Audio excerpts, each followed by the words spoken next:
Greetings. Welcome to Limitless Alchemy 808. I'm Patience. Want to start off by saying Happy World Autism Day. And,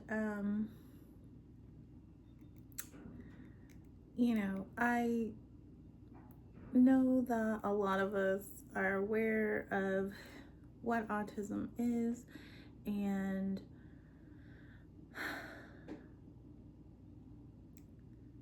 the fact that it doesn't hold anyone back. It doesn't hold anyone back. Any neurodivergence is not a hindrance. If you didn't know, Mozart was autistic. The creator of Pokemon is autistic. Gary Newman is autistic.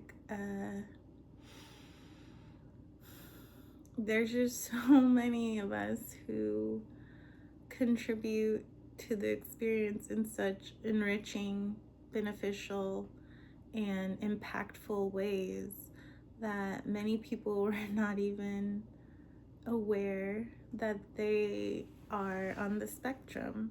And it just gives me so much validation of how much progress we've made. And I remember as a child, autism was very taboo and feared. And I know that because I'm a little, was a little brown girl, they didn't check me for any,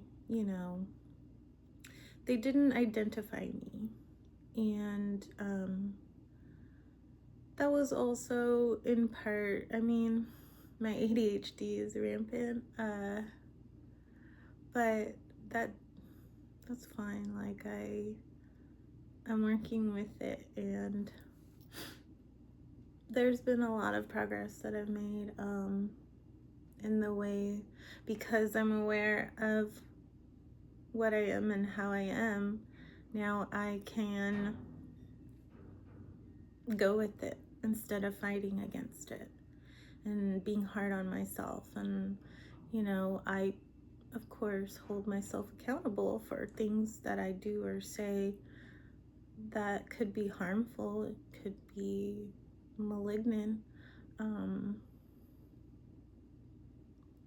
but it is my best effort to not do those things or say those things, and just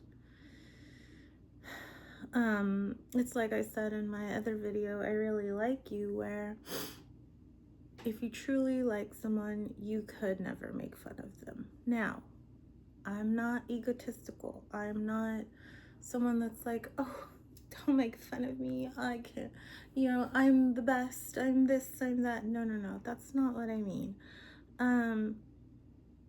I grew up in families where sarcasm and taking each other down a peg is the norm. And I definitely have a thick skin. Like, anyone could say anything to me, and it's not something I haven't heard before or thought before. So it doesn't, you could just like water off a duck's back, right? Because and then I'm just thinking about like South Park, how they made fun of everyone, and Matt and Trey say that if they make fun of someone, it's because they really like them. So, it's like, when I'm talking about making fun of someone else because you don't really like them, I'm more so referring to, familial and romantic and very personal relationships, because you have your friends and everything, and you can make fun of each other, right? Because Alpha and I, we take digs at each other all the time. good nature ribbing is not what I'm referring to. It's more so like when you're in an argument with that person and they mock you. They mock the way you're speaking, the way you said something, or they're just constantly making fun of something about you that you didn't, you probably chose it in your soul contract and everything, but it's something, that, your heritage or your neurodivergence or anything, just character traits about you that you could change if you want to, but they were something that you were born with, right? You know, posting or commenting a backhanded compliment on your partner's friend's social media post, like that's also what I'm referring to. Because if you truly care about that person, you truly like that person, you're not going to humiliate them under the guise of a compliment, because really everyone can see through that, and there's no veil. So that's more so what I'm referring to, because if you can't laugh at yourself, you can't laugh at anyone else. So it's like, yeah, making jokes, having fun, that's all well and good, that's not, I'm not I'm not Vicky the babysitter. I hear happy. It's just, it's like more so the most personal relationships that you have in your life. Do you really like them? And I was texting my eldest this morning because he's having a tough time at school. He has friends and they all make fun of each other. Like they all, take digs at each other, and but it's getting to the point where his friends are getting a little too comfortable and just basically feeding his body dysmorphia. So I was texting him and telling him, just look at everyone as an extension of yourself, and that they're there to give you reminders and basically breadcrumbs about the path ahead, because you know where you're going. You're just following the breadcrumbs to get there.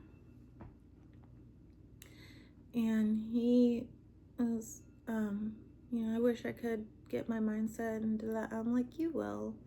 Don't be hard on yourself, and when the time comes, you will give yourself permission to see things that way.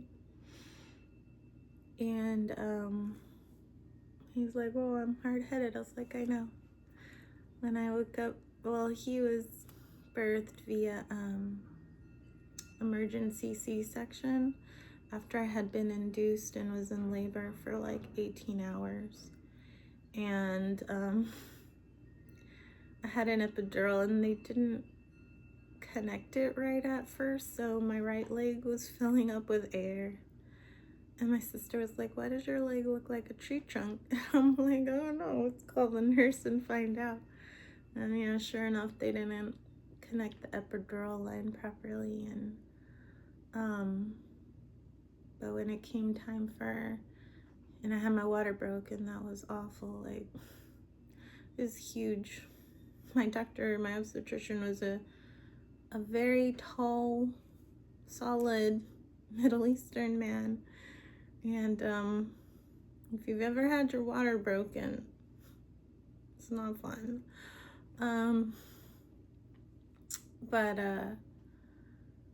So I hadn't progressed, and emergency C-section, and then even though I had the epidural, I could still feel them cutting me. So the anesthesiologist put me under. And when I woke up briefly to see this little red being screaming, I was like, oh, and I kissed him and I went back to sleep. And then I woke up from recovery and was able to finally actually hold him right away. I was like, oh, you like to learn things the hard way. Which is fine. I mean, he's a reflection of me. And I know that he's reflecting a lot of the shit that I put on him from a different timeline. And now that we're entering this timeline and I'm releasing all that shit that I put on him that I was carrying for someone else, I know that he's going to reflect that 11/11 as I said that. So I'm just excited for everything, and I know you are too. I can feel it.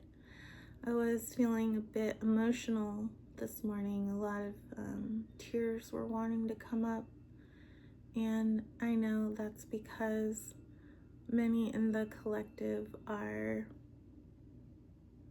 in between densities, and it's when the 3D is pulling so hard on you to keep you back, to keep you in the comfort zone, and you're realizing that it's not actually comfortable there. So I'm gonna head out and I'll see you in the next one. Stay soft, stay sweet, and stay pure. Love you and like you.